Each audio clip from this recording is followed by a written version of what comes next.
லூக்கா 1:34 அதற்கு மரியாள் தேவதூதனை நோக்கி, நான் புருஷனே அறியேனே என்றாள்.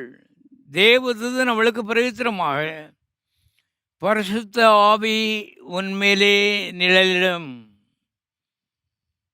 உன்னதமானவருடைய பலம் உன்மேல் நிழலிடும், ஆதலால் உன்னிடத்தில் பிறக்கும் பரிசுத்தம் உள்ளது தேவனுடைய குமாரன் எனப்படும்.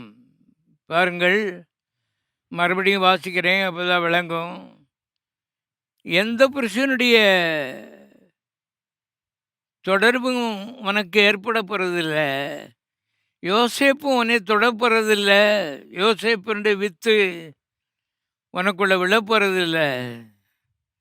ஆனால் பரிசுத்த ஆவி உன்மேல் வரும், உன்னதமானவருடைய பலம் உன்மேல் நிழலிடும், ஆதலால் உன்னிடத்தில் பிறக்கும் பரிசுத்தம் உள்ளது தேவனுடைய குமாரன் எனப்படும் என்று சொன்னான்.